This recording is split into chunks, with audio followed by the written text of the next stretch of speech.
covering the community, events, and people of Georgia, Carolina. This is the Means Report. Here is Brad Means. Well, hello everybody. Welcome to the Means Report. So happy to have you with us on yet another beautiful Sunday, coming off of a weird week weather-wise. What did we have? Highs in the upper 70s one day, then wind chills in the 20s pretty much the next day, mix in some severe weather in between, and you've got a typical CSRA week, I guess, weather-wise. That's a topic we're going to tackle actually on the Means Report as we focus on severe weather awareness. Our Chief Meteorologist George Myers is going to stop by.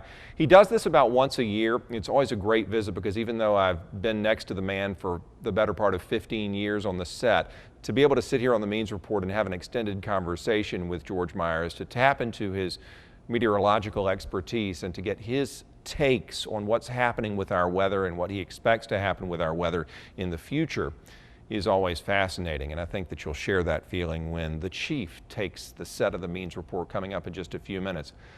I also think you'll be very excited about an upcoming event in the Garden City. It's Augusta's Literary Festival, and it really is a time to celebrate those of us who have always wanted to write or who are taking that first big step and writing, and it's going to be an environment where that can be celebrated. And we're going to talk a lot about that in our first segment. Also concluding the broadcast a little bit later, we have our question of the week. What does it mean to you? As well as a slew of responses to last week's question. It apparently hit a nerve with the viewing audience, and so we'll share those responses as this edition of the Means Report continues. But as promised, let's get started with books, and I can't think of two better people to do that with than Cheryl James with the East Central Georgia Regional Library System. Cheryl, thank you for being such a great advocate for all things literary and for being here. Great to be here, Brad. Great to have you, and great to have Corey Washington too, Augustan author and founder of Augusta's Literary Festival. Thank you for what you're doing to celebrate all that we love about writing and reading. Thank you for having me. Let me start with you, Cheryl. First of all, when Corey, I guess, came to you about this Augusta Literary Festival, what were your first thoughts? Were you apprehensive, or did you say, no, this is something, this kind of festival that would be great? Well, of course, I love literature and love authors. So when he first came, I said, I think this is something that we can do. And knowing that Augusta didn't have its own literary festival, and us being the second largest city in Georgia, I knew it was something that we needed to do, and it was time. I agree with you. I think that is such a wonderful thing to have. And Corey, you're in that vein. You're an author. You hang out with these folks. I bet you there's almost a hunger for us to have something like this, right? Definitely, because one of the hardest things for authors is not really writing the book, which a lot of people think is the hardest thing, but it's actually marketing your book, because these established authors have this big marketing package where they have other people do this for them. But as a small-time author, you have to rely on your own pocket. So this is a good way for authors to get the foot in the right direction. I guess I'll just follow up by asking, what is your hope then? Is your hope to get all people who take part in this noticed and to grow the sales of their books? That's certainly one of the big things, but it's also to highlight the city of Augusta, let people know that we have some great talent here, that if they want to come here, they can come to an event once a year where the talent of Augusta is highlighted. And Cheryl, really, this is not just the day of the event, March 2nd. It can be a weekend of celebration, can't it? That's correct. We'll have the authors in on the 1st, and we'll be doing an author reception there at the main library. And then on the 2nd, we'll open early for all the authors to be in place for when the public comes in. You know, other cities, they have this for it's a week-long event or a full 3-day event, and we're hoping to, at some point, grow to that where we're doing a 3-day event. Let me ask you about your book. It's about Jimi Hendrix. It's about his influences on certain types of music. One I've heard of, hip-hop. One I sort of have heard of, P-Funk. What made you write about Jimi Hendrix, first of all, and tell everyone about your book? Well, it's kind of interesting. It has a connection to another Augustan, Hulk Hogan, who used to come to the stage with a Jimi Hendrix song, and I had no idea about Jimi Hendrix, started researching him, and the more I found out about Jimi Hendrix, the more interesting he became. So it sort of was something that I wanted to highlight to a certain segment, but it's really for everybody. But he seems not to be really renown in the African American community, which is kind of a mystery to me. So I wanted to highlight that. Even with Augusta, you know, it's nice that an Augustan wrote about Jimi Hendrix here in the home of James Brown and Jesse Norman. Hendrix doesn't get a lot of play, does he? No, he doesn't. But I think that he has a new opening, a new record coming out in March. So it's something that is still growing. So it's still some time left for that. Tell me about your hopes to get people down, not only to the festival, but to expose them to the library in general. And I know when we say the library, Cheryl, we typically think of that beautiful facility downtown. But when you drive past any of Augusta's beautiful libraries, you can think of the East Central Georgia system. And this will hopefully open some eyes that you're there and you're a wonderful resource. Correct. You know, I'm always amazed that people aren't aware of all the things that the libraries have to offer. There is just a gamut of free programs that are available, anything from training you how to use the computer to helping you find a job. There are fantastic children's programs that center around literature, free story times.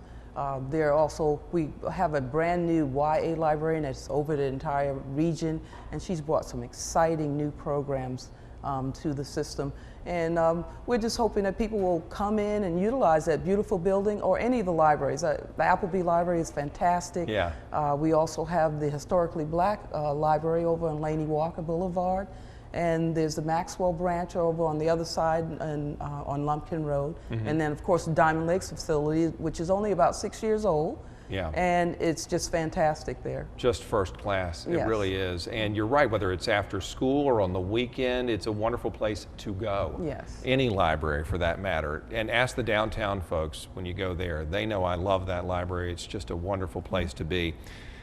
This Augusta Literary Festival, and we're going to put up the information for you in just a moment on our screen, but Corey, this is not just a chance to show people's books off and to get a bunch of authors together and get the public to check out their works. There's competition going on that weekend too. Tell us about that. Right.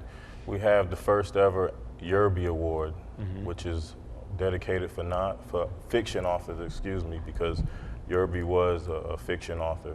So we have 5 finalists, which will be competing for the top 3 choices. And this is very interesting because a lot of people don't know about Frank Yerby, so this also highlights him at the same time. Yeah, he is an author who will be celebrating that weekend. And what's the response that you've gotten from people who wanted to submit their books for this competition? I bet you didn't have any shortage of contestants. Right, we had a pretty good response. It was very diverse. The 5 finalists are top notch. Ted Dunnigan, he's actually a Georgia Author of the Year. He's one of the finalists. We have Bob Young, who many may know in this area. He's also a finalist. There's his book, yeah. Right. We have Hawk McKinney, who's local. Ruth Watson, who's a major published author.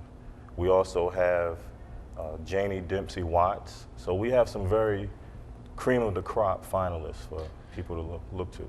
And the winner will be announced that Saturday, I'm guessing, or will it be the reception the night before? Do y'all know yet? It will be at the reception the night before. Okay. We're actually working right now to have Frank Yerby's nephew come down and present the award. And we're working with with Payne College to have a book signing for the winner eventually at the at the Yerby House. You know, you touched on this briefly when you talked about learning computer skills and other aspects of the library system, but I want people to know, Cheryl, that this is not your father or mother's library or your grandparents' library. That I know that we think we have these things and we're beyond going to the old brick and mortar library. Y'all are up with the times. Talk about that. Oh, definitely. We have, if you have your iPad or your smartphone, you're able to download ebooks now. You can do this from home. You don't physically have to come in. You're also able to download audiobooks. And we're in the process right now of creating a digital media lab where you'll be able to come in and work with high-speed computers and do a lot of great graphic things there at the library. You know, we're still going to have our usual computer banks, but this digital media lab is going to really bring us into the future. It's going to be something unique for Augusta. Half the viewers won't know what I'm talking about, but do you still have the Dewey Decimal System? I don't think Dewey will ever go away. Yeah. You know, it's a great way of classifying things, a great way of putting books on the shelves. You know, and we're there to help you if you don't understand the Dewey system. But as a librarian, of course, it's simple, and we're able to walk you to the shelf if you're looking for that math book. We know it's in the 500s. Yeah. Okay. Good. Yeah. You do know where it is, and Mr. Dewey helps us find those tough to find books. Mm-hmm. I can't let you leave, Corey, without giving some sort of advice to aspiring writers who are watching this broadcast today. I know writers write, and that's just a good way to get started. But if somebody's struggling, if somebody doesn't know that first step, if they have that book inside their heart, what do they do? Well, just from personal experience, the easiest thing for me was to get everything out on paper, was to write your ideas, brainstorm. I know they told you that in school all the time, but it actually does work. You know, get everything laid out and just start free writing. Once you free write a bunch of stuff, you'll be able to go back, pick and choose. So editing can always come later, but just get it out there. Get it out from your brain onto the paper. I love that. That's wonderful advice. And I just congratulate you both on starting Augusta's Literary Festival. It's the first of what I think will be many. I think it's going to be a rich tradition. And I appreciate you both doing it, Cheryl and Corey. Thank you. Thank you, and thank you for what you do for our libraries in general. Let me let you take a look at the information, folks, for Augusta's Literary Festival. It's Saturday, March 2nd from 10 in the morning until 5. It's downtown at the main library on Telfair Street. You can't miss that beautiful building. And you can go to their website for more information, AugustaLiteraryFestival.com. It's going to be a great weekend. That reception also March 1st, remember that now, where they will announce the winner of that competition that Corey and Cheryl talked about.